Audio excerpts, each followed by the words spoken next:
Good morning, folks. Welcome, everybody. Today is the 1st of July, July 1st, 2022. This is episode 144 of Simply Cyber's daily cyber threat briefing. I'm your host, Dr. Gerald Auger, and over the next 30 minutes, I will be delivering hot takes, top cybersecurity news of the day, and giving my expert analysis on each of the stories on what it means as a practitioner, obviously from my perspective, and how you can operationalize it yourself, either for tactical execution or feeding into more of your strategic plays. Also, if you are looking to break into the industry, staying informed on the current events of the industry is super critical. I can't emphasize enough. You absolutely will be asked in an interview, how do you stay current in the industry? And it's awesome having a killer answer, right? I want to give a shout out and thanks to this stream sponsor. You guys are very familiar, many of you, with Barricade Cyber Solutions. Eric Taylor and the gang over there. Cyber criminals have stolen your company's data and derailed your business operations. Barricade Cyber Solutions will help you resolve this ransomware attack and get your business back on track. So it's always good to have a digital forensics incident response firm on speed dial. Think of them as the fire department. Like, you don't want to be researching which fire departments are good at putting fires out when your house is literally engulfed in flames. You know what I'm saying? I want to remind you, if you hold professional certifications that require CPEs, so I'm looking at you, CISPs, CISAs, systems. First of all, congratulations on earning those achievements, but you've got to maintain them. The daily cyber threat briefing is worth half a CPE each episode, so 2.5 a week, 10 a month. Be sure to document literally the easiest, and I would argue the most enjoyable way to earn CPEs. Just say what's up in chat, right? Lewis McCrae is saying good morning. Credit there. That Indian kid, you may want to say good morning. This is such and such, unless you have some traceable way to prove that you are whoever that pseudonym is. That's the important part. The idea is that you basically, it's like saying here or taking a roll call or write your name on the clipboard or whatever you want to say. That way an auditor can't push back. If you are live, I love it. I see 47 of you stacked in here. Thank you so much for spending the morning. We're up to 51. Thank you so much for spending your Friday morning live. Hashtag team live. Eric Taylor trying to push that narrative. I saw you, Eric Taylor. If you are on hashtag team replay, you're watching on replay, thank you so much. Much love. Like I said, I got the t-shirts coming pretty soon. So team replay. I see you guys in chat, so definitely appreciate that. If you want to jump right to the news, if you're new here and you're not familiar with what we do, when this little promo card changes to the news, that means that we've started. So if you want to just scrub to the right, you'll be able to see when we get started. But as always, especially on Fridays, people, I'm going to spend the next couple minutes slugging coffee and saying good morning to people. I do want to say, I see Jack Scott in chat. I'd like to extend my sincere appreciation, gratitude for Jack Scott and Eric Taylor for continuing to deliver the daily cyber threat briefing in my absence. I've said it before and I'll say it again. It is critically important to me that the daily cyber threat briefing is delivered daily. If I'm not here, then it needs to be delivered. And to have Eric and Jax, who are excellent at their jobs and excellent at their perspective, which is definitely different from mine, right? Definitely unique, battle tested, and just different experiences that they've had to bring that different perspective. So I think it was banging. I'm glad that I got to be hashtag team live during my trip, but I was slugging on coffee and just relaxing. Good morning, Set Flow. Hey, Michael Huskin. Good to see you, Amadou Ba. Good to see you, Jax. Hope everything's well. Guys, I will say I've become highfalutin. I had to take the French press with me up to the White Mountains there. So a lot of roughing it, but not on the coffee front. We're not animals, right? We're not making that level of sacrifice. You know what I'm saying? Cracking me up. Good to see you. Hey, Anna Lynn, Jordan, Jim Lund on the West Coast. Good to see you, Jim. Arian, my man, always nice to see you in the chat. Anthony Merlis. Yes, Jax was awesome. Eric was too. Always learning. Good to see you. All right, guys. No Simply Cyber Live last night. We didn't get back until like 7 o'clock. So I'm Yeah, it was a vacation week. I do take vacation from time to time. I just started in my early 40s. I was one of those people who like basically never took vacation. Would have to like burn PTO at the end of the year because I didn't use it. Mm. All right, guys, let me just refill my cup, and we will get into the news. All right, here we go. All right, guys. I hope you're all pumped for a long weekend too, by the way. Got your 4th of July plans here in the United States. All right, let's get into the news. Let's do this. Let's do this. Let's do this. Let's do this. Let's do this. And let's do this. From the CISO series, it's cybersecurity headlines. It's Friday, July 1st, 2022. A new sophisticated malware is attacking Zoho routers. An unusually advanced hacking group has spent almost 2 years infecting a wide range of small office, home office routers in North America and Europe with malware that takes full control of connected devices running Windows, Mac OS, and Linux. This, according to researchers reporting on June 28th. Dubbed Zuorat, that's Zuorat, the remote access Trojan is part of a broader hacking campaign that has existed since at least the fourth quarter of 2020 and continues to operate, affecting routers including those made by Cisco, Netgear, Asus, and Draytech. The rat closely resembles the Mirai malware and is being used to access corporate LANs that home offices connect to. Okay, so one thing that annoyed me about this is that they said Soho routers, like that's a brand, but it means small office, home office. So it's basically commercial grade, but not like enterprise grade. If you're picking up what I'm putting down, all right. So they said some big ones here: Netgear, Cisco, Asus. These are typically um, a couple $100 routers. You may use them for your own personal home use, but home and small office, small businesses, they usually have pretty tight budgets. They often don't have IT. So this particular Zero Rat is essentially taking over the networking devices. Okay, this is a pretty important distinction here, and while this isn't a novel technique, it is worth mentioning. Okay, so what they're doing is they're compromising the network devices. So the routers or the switches. Router would be better because of routing, obviously. But here's the thing: it takes it over, and then because it's a router, it can do DNS hijacking.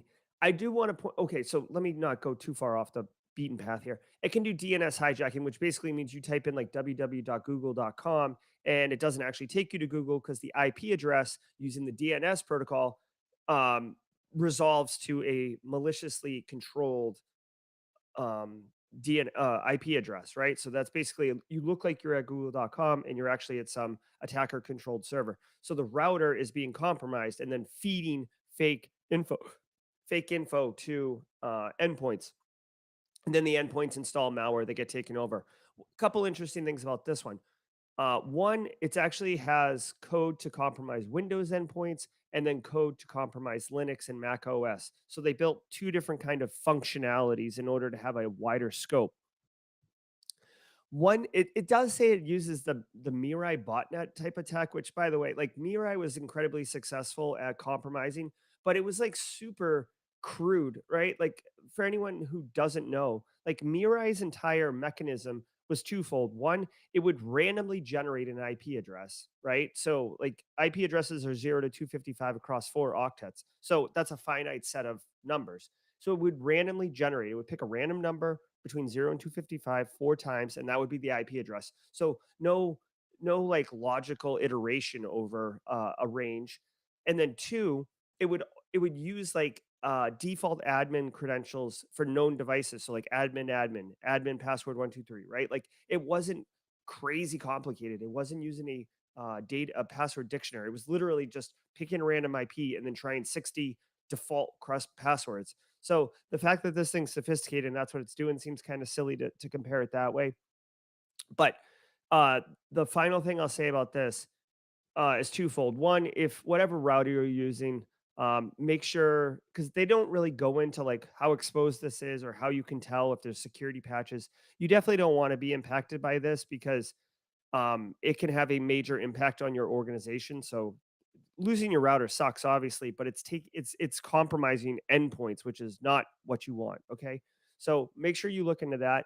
And then two, like just for a thought exercise, guys, I'm kind of curious, like why are they attacking small office, home office routers? Like in the pantheon of victims, right? Small business is like they typically are easy targets because they don't invest in security or IT, but they typically don't have a lot of like assets. Like it's not a big game target. It's like a limping like old wolf in the back of the pack. Like it's easy, but there isn't a lot of like high value to it. I mean, sometimes you can get a small business that's like a financial management company or something like that, but for the most part, um I'm curious. I guess I'm curious. I'd have to think more about it. Why are they attacking small businesses? You know what I mean?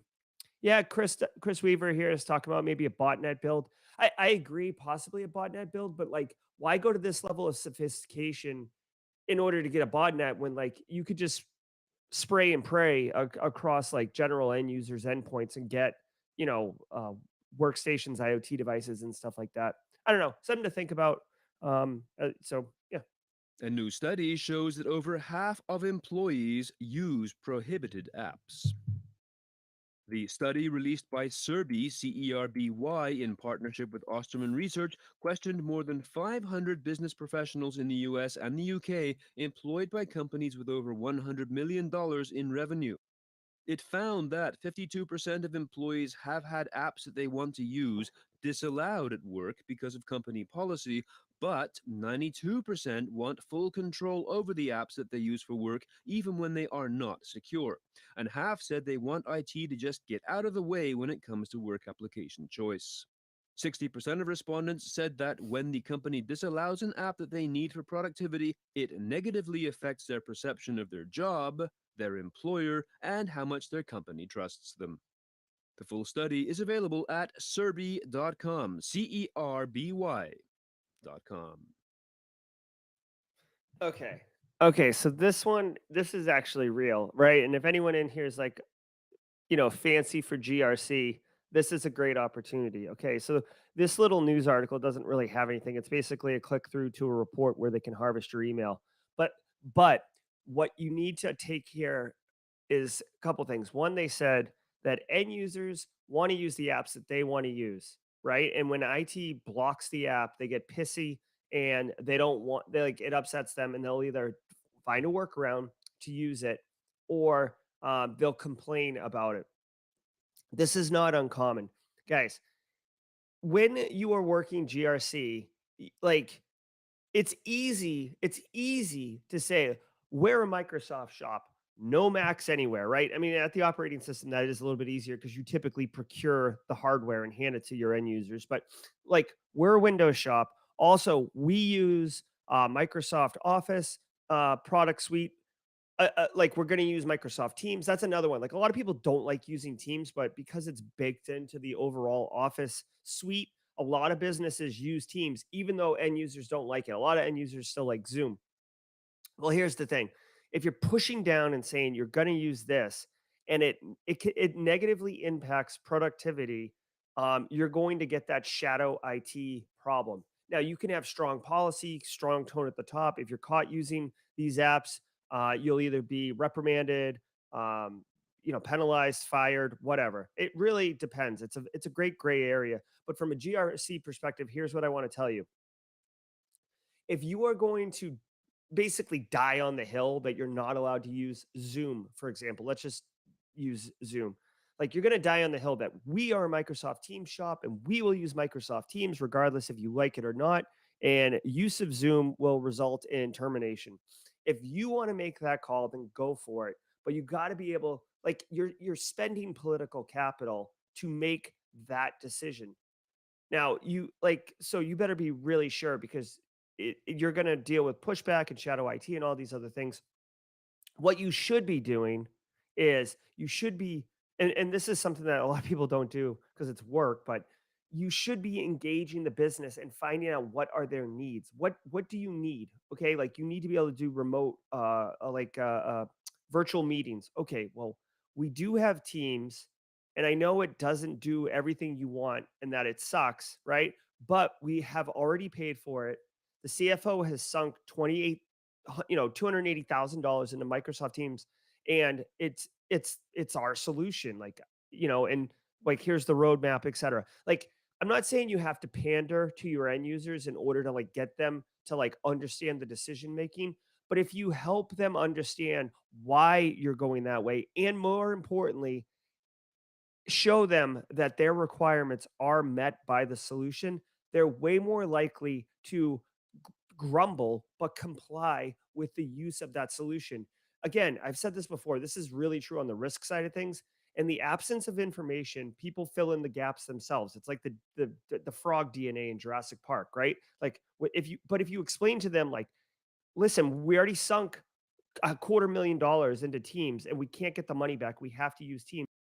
Boom, this is done. And the last thing I'll say, where I see this in my career, where I have seen this come up the most is remote access. Certain vendors want to remote access into your environment using their custom solution. A lot of people like, oh, I use TeamViewer. I've always used TeamViewer. I love me some TeamViewer. And like, we're not going to use TeamViewer here. And they're like, well, I'm just going to do it myself, right? So you typically get a lot of kind of ruffled feathers when it comes to remote access solutions, which, by the way, is a huge security risk for any organization, right? If you have remote access in your environment, you have no idea that it's there. That's scary.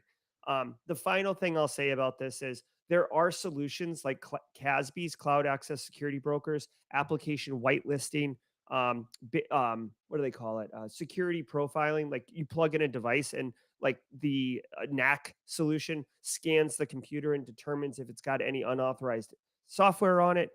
That is three different solutions that can help manage the inappropriate use of applications in your environment. So the only way to ever actually stop anyone from using unauthorized software is through technical solutions. Administrative solutions, a sign on the door that says do not use this software, isn't going to work. You need a technical solution to enforce this 100%. But um, if you emphasize the decision making and get people to understand a why you did what you did, and b more importantly what the risk is of not complying, then you'll get more buy-in. Right? It's like winning hearts and minds instead of beating them with a stick until they comply. Google battles bots and puts workspace admins on alert. Google has added API security tools and Workspace, formerly G Suite, admin alerts about potentially risky configuration changes such as super admin password resets. The API capabilities, aptly named Advanced API Security, are built on top of Apigee, the API management platform that the web giant bought for $625 million 6 years ago. As API data makes up an increasing amount of internet traffic, Cloudflare says that more than 50% of all the traffic that it processes is API based, and it's growing twice as fast as traditional web traffic. API security becomes more important to enterprises. Malicious actors can use API calls to bypass network security measures and connect directly to back-end systems or launch DDoS attacks. Google's answer to these problems includes two API security features available in preview, one that identifies API misconfigurations and another that detects bots. Okay, this is cool.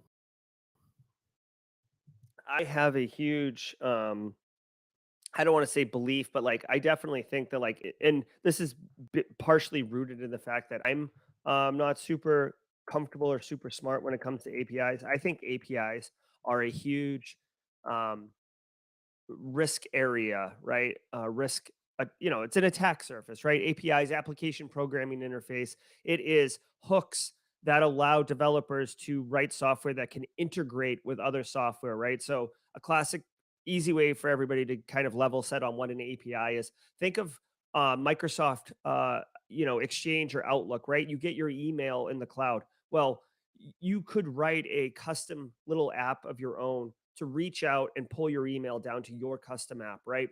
And using API calls, you do not have to only use Microsoft Office. You can use other things because APIs. Okay. So, and I'm simplifying all of this, but just to make the point. Okay. So, because you can hook in and basically access APIs, there's a huge attack surface because threat actors might be able to find undocumented APIs that allow you to pull information, insecure APIs that don't maybe necessarily check permission level or allow you to do classic attacks like URL rewrites and stuff like that, where you just change like like you have your API call that has your user ID number, and then you change that number, and all of a sudden you're pulling somebody else's information out, right?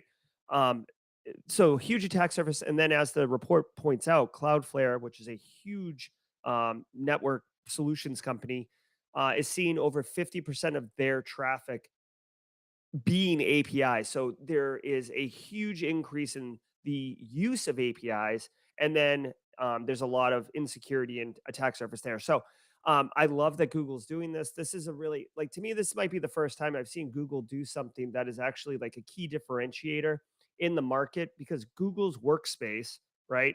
This is a direct competitor to Microsoft Office for business, right? Or the Microsoft Office cloud solution, right? Which, by the way, Microsoft Office, Azure, Office for Business, whatever you want to call it, that owns a huge market share. Like, we're talking billions of dollars, right? So there's really only like that one player in one game in town, and that's a huge amount of money, and Google's trying to get into it. Okay, so Google, this is a play against Azure, and way to go. And the fact that Google spent $625 million to acquire a company that allows them to do this means that they are dead serious on strategically aligning in competing directly against Microsoft Office for Business. And if they're doing security like this, heck yeah. So the two things that they do, which I absolutely love, one is detecting insecure configurations, which we're already seeing Amazon do with their S3 buckets and stuff like that. So, basically going back and auditing things to see if a human made a mistake, which is fantastic because a lot of times people don't do reviews. They set it and forget it, which sucks. And then the second thing is detecting bot activity. And as we see all the time, right? We just talked a minute ago about why all those Soho routers might be getting compromised for botnet activity. Um, if Google's able to detect botnet activity, you might be able to shut it down or dynamically adjust access control lists to prevent those IP addresses from hitting API calls, right? So this is all good stuff. I love this. I hope more API security is down the pike, right? If this is a key differentiator, hopefully Microsoft's paying attention and they are also, matching Google step for step. Critical Manage Engine AD Audit Plus vulnerability allows network takeover and mass data exfiltration. A critical vulnerability in Zoho's widely used compliance tool, Manage Engine AD Audit Plus, which monitors changes to Microsoft Active Directory, leaves endpoints vulnerable to unauthenticated users. A successful exploit could allow an attacker to take over an entire enterprise network, this according to researchers at Horizon3.ai. The platform's ability to offer deep access into a company's internal IT ecosystem heightens the potential for a nightmare scenario level of data exposure in the event of a breach. The vulnerability, numbered CVE 2022-28219, could be used to deploy ransomware, exfiltrate sensitive business data, or disrupt business operations. Okay, here's the deal. This one is simple. Like, the key takeaway here is if you're using critical manage engine 80 audit plus from Zoho, then this is an absolute, like, pause the stream and go talk to your IT about getting this sorted out, right? This tool has massive access to your environment. You can get the jewels. It says you could basically take domain admin, which is, a win condition, if you will, for a threat actor. So it seems that there's a patch available. This is like an audit and compliance tool, which means it's kind of tangential to your business operations. So you should be able to pull this down and patch it without needing like a maintenance window or anything like that. So that's what I would say about that. Now, the only other thing I would point out is this thing. This is going to be like a little bit of a rant or whatever you want to call it, but like this thing monitors changes in AD. If anyone has ever worked, if you've worked right in corporate America in infosec or IT, frankly, and you have looked at or worked with Active Directory, unless it's a brand new company in a brand new domain or a brand new forest, if you're doing that, unless it's brand new, it looks like the junk drawer in your kitchen, right? Or maybe even worse, it looks like that like the workbench in the garage, like the top of it, where you're just like, oh, I don't know what the hell's going on here. Like hot mess on fire. Active Directory, a lot of cooks in the kitchen, a lot of different architects, a lot of band-aids being put in place, a lot of trial and error going on. I have never seen an Active Directory that was remotely clean, let alone managed well. It always has the best intentions, but Active Directory, there's definitely a difference between what you see in a textbook and what you see, at Acme organization, right? Like, so anyone in chat definitely knows what I'm talking about as far as AD being a hot mess on fire. So, anyways, the whole reason I'm laughing is because this tool right here monitors and tracks all the changes in AD. That must be a pretty noisy that must be a pretty noisy report because there's a lot of crap going on in AD. And when I say crap, I literally mean hot mess on fire crap. So, anyways, this is like a great idea in tool function, but I don't know what the value could be, right? So, just anyways, long story short, patch your stuff because I got to tell you, if the GRC group is the one who's responsible for total domain compromise, um, you're going to lose a lot of political capital, and that's all good for no one. All right, let's check our let's pay the bills here. Thanks to today's episode sponsor, Optiv. The modern enterprise needs a solution as unique as its business. Optiv's advanced detection and response works with your organization to comb through the DNR clutter and find the ideal security solutions for your business. ADR delivers tailored detection and response backed by technology, real-time intel, and deep expertise applied at touch. The bottom line, ADR finds and neutralizes threats fast so you can focus on what matters. If you'd like to learn more about Optiv ADR, please visit optiv.com/ADR. That's optiv.com/ADR.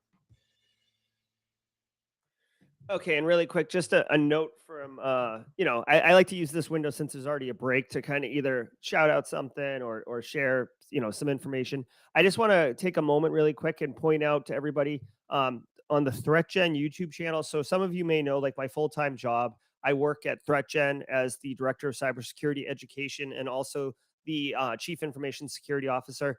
I just want to point out, I know you guys can't see it, but I have been doing live streams on the ThreatGen YouTube channel on Wednesdays, doing a Let's Play and kind of having a theme to it.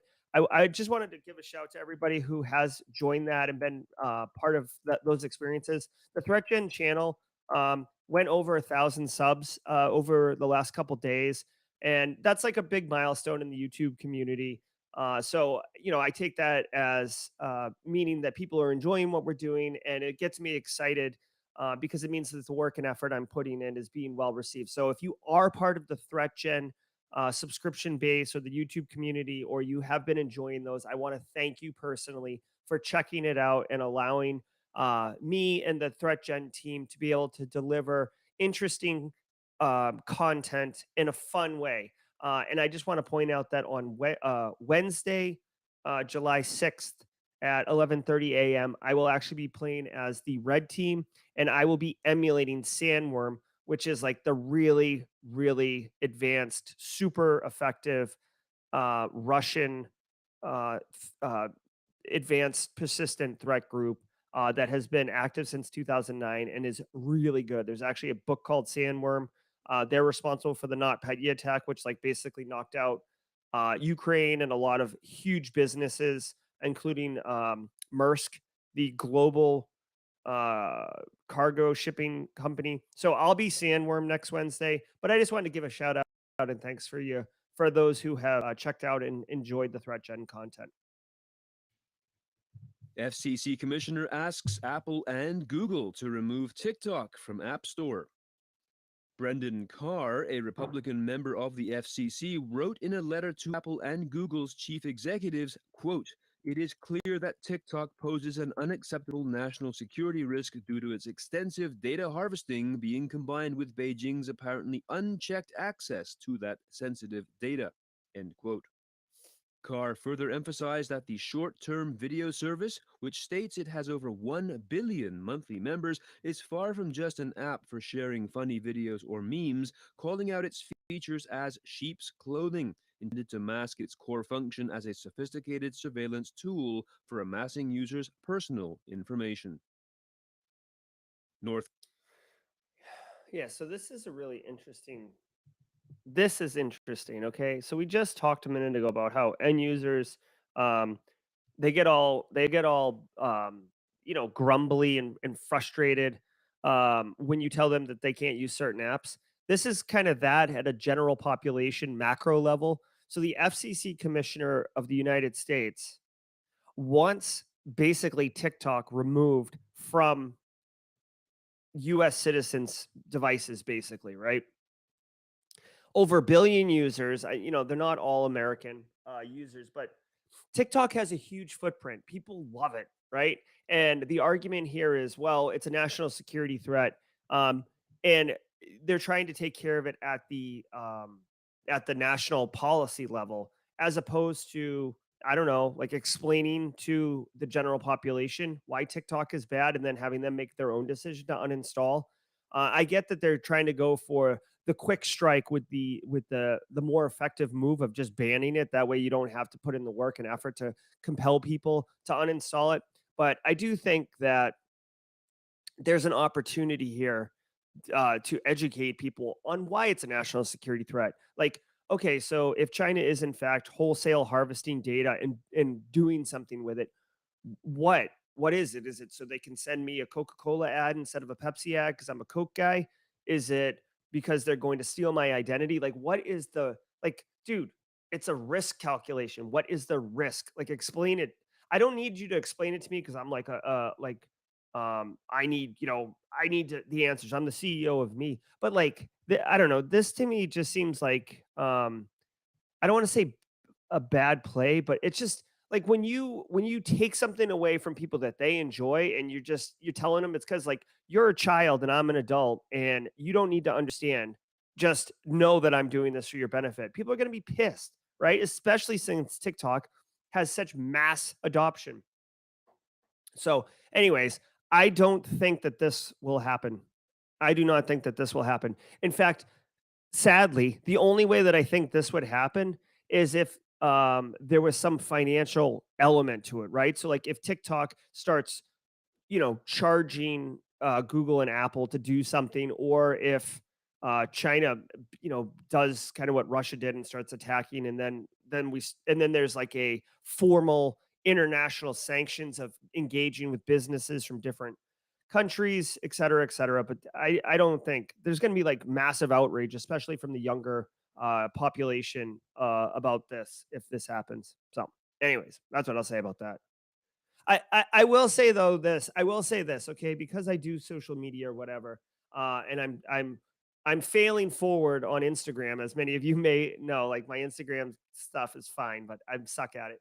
I did get TikTok in order to like check it out to see if I could wrap my head around it, and I don't know what they're doing. They must have some like legit psychologist on staff. If you open TikTok, I don't know how it knows, but like it does an amazing job of curating content that would be interesting to you. Like you can fall into a hole wicked easy on TikTok. So I have the app. I open it like once every never. So it's the hooks aren't that deep into it, but I'm just saying the part of the reason I think this won't happen is because the app is so entertaining. It's ridiculous. Okay. Korea's Lazarus Group suspected of $100 million Harmony hack. Blockchain analytics company Elliptic has suggested that North Korea's Lazarus Group may be behind last week's theft from cryptocurrency firm Harmony. In an advisory released on Wednesday, the security experts confirmed Harmony's initial claims that the funds had been stolen through Horizon Bridge, a platform enabling the transfer of cryptocurrency across blockchains. This was then transferred to Uniswap, a decentralized exchange, to convert much of these assets into Ether.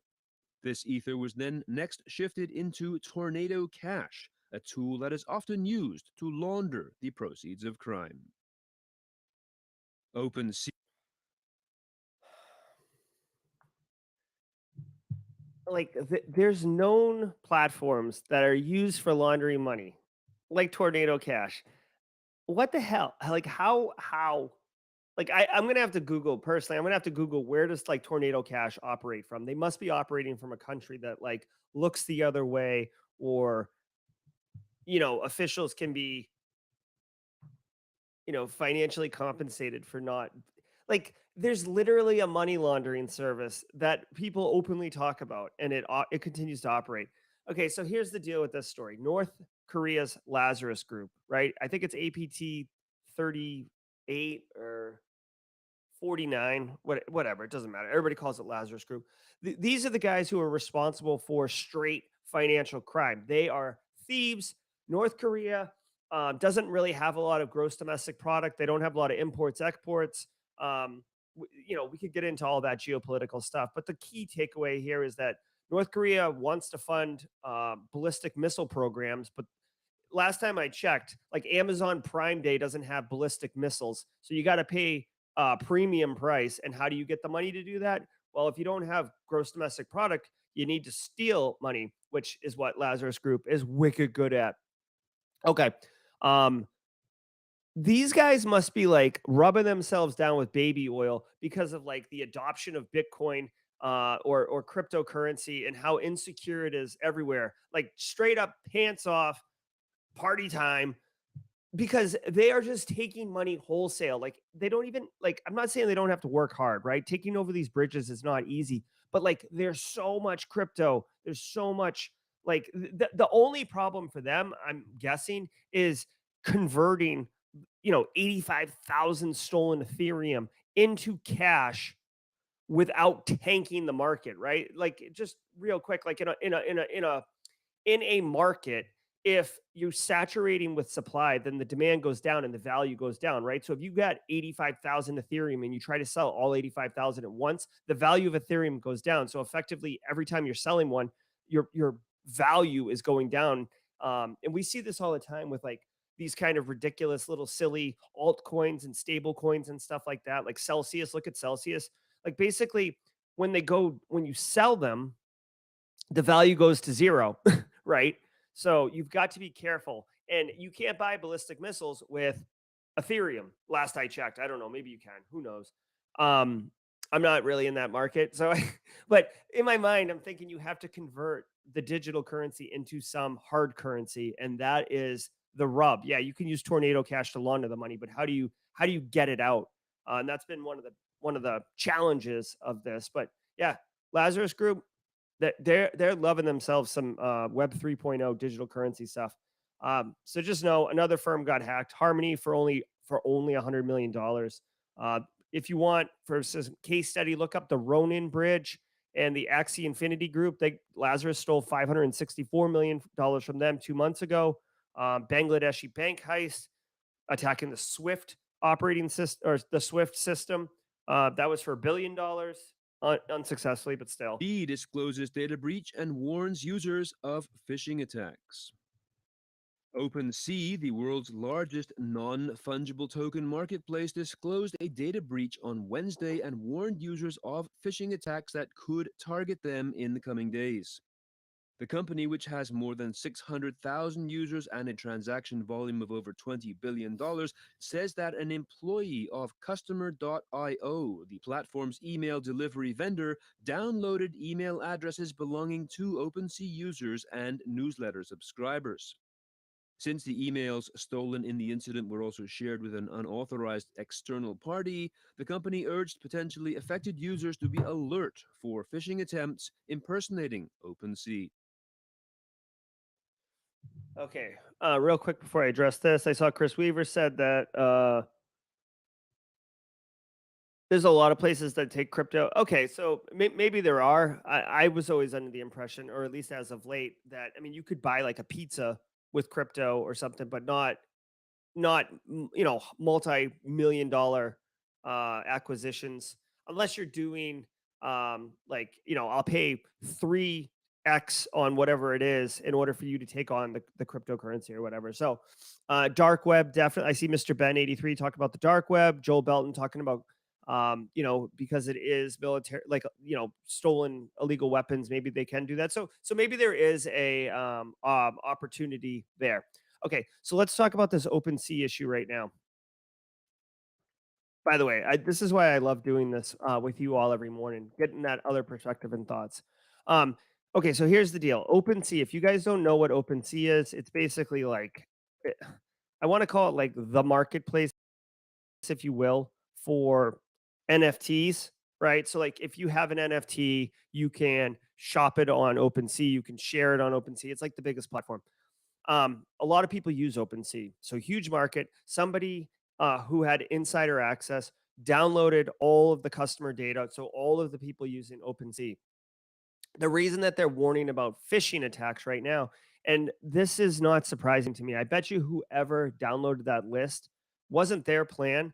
Somebody gave them a ton of money. If I had to guess, I bet you somebody found who had that insider access and offered them, you know, 500 grand, right? Okay, so, or $1 million, right? Hey, download this Excel file, I'll give you $1 million, your life's changed forever. Why? Well, I've seen this in the NFT space, Discord servers, they pop up, they light up. Basically, if you're in this OpenSea, that means you're already kind of like vetted into being into crypto or NFTs. Like you're already aware of that space. You probably have digital currencies of some sort. You may own NFTs. So that customer list is like a pre-screened list of potential victims that you can attack and to steal their crypto or to steal their NFTs or to trick them into buying some type of rug pull NFT project, etc. Right? So that list is hugely valuable. And talking about phishing attacks, guys, you got to just practice due diligence and due care with preventing being attacked by phishing. But they're going to be coming. This one is going to be talking about hot projects or you know um, a classic fish where like, oh, your Coinbase account has been compromised. Log in here in order to validate that you're who you say you are, and then they just steal um, your Coinbase account or your Coinbase wallet or your MetaMask or whatever. If you're playing in the crypto space, the NFT space, then you are it's incumbent upon you to be responsible for yourself, right? This isn't like Carl, general end user, who's just kind of blissfully operating on their endpoint that you handed them, not really thinking about security because it's someone else's problem. If you're playing in this space, you have to take care of yourself. There's a lot of threat actors operating in this space. We just covered Lazarus Group in the previous story talking about $100 million hack on a platform. I'm telling you, man, it's Wild West. Astra Locker 2.0 infects users directly from word attachments. A lesser-known ransomware strain called Astra Locker has recently released its second major version, and according to threat analysts, its operators engage in rapid attacks that drop its payload directly from email attachments, opting for smash-and-grab attacks to hit with maximum force and quick payout. The lure used by the operators of Astra Locker 2.0 is a Microsoft Word document that hides an OLE object with a ransomware payload. The embedded executable runs the file name word document doc.exe. To execute the payload, the user needs to click Run on the warning dialog that appears upon opening the document. All right. Okay, so I guess the classics keep on playing, right? Play Freebird. This right here, not a really well-known ransomware thing. Their attack is more smash and grab, right? So like they want to compromise a single endpoint as opposed to getting into the environment and trying to figure out if it's like a high value target. Are there crown jewels? Let's cause massive damage. Astra Locker basically compromises the endpoint for quick smash and grab money. Here's my thing. This attack vector this isn't super like novel. This is like, classic, right? So it runs essentially, it's not a macro, but it runs OLE or VBA script inside of Microsoft Word, which you have to click run, right? So an end user has to click. Now, real quick, you might be asking, why on earth would someone click run, right? Like open a Word document from someone they don't know and then click run. That seems insane. First of all, some people just go click, click, click, click, click, click, click, right? So you've got to protect themselves from themselves. Okay. That's Carl end user, and that happens all the time. Second thing, threat actors, and this is actually really good. Like if you already know this, then you know this, but it's important to point out. If you don't know this, this is an opportunity to really educate your end users, because this does happen. Okay.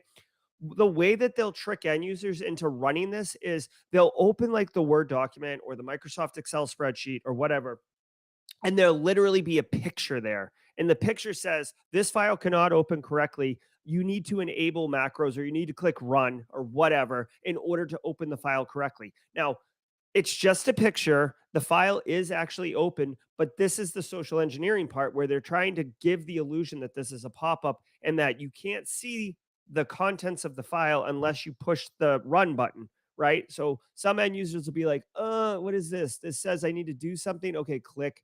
And then they've run it, and now they're ransomware their own box. Okay. So that's how end users do it. If you Google image Microsoft Office, malware pop up, run as, macro, right? Those keywords, you'll get a ton of like graphics that show it. That is a compelling way to educate your end users into being mindful of not running those things.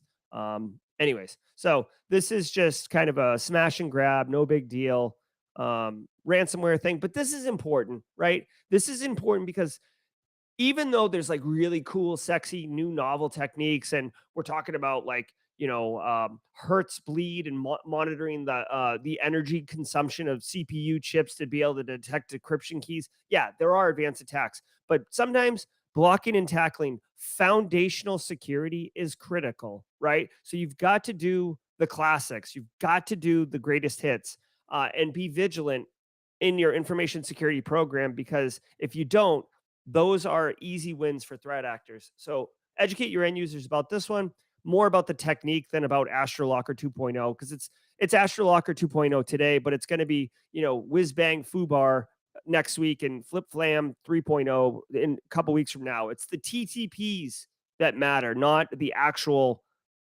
flavor of malware.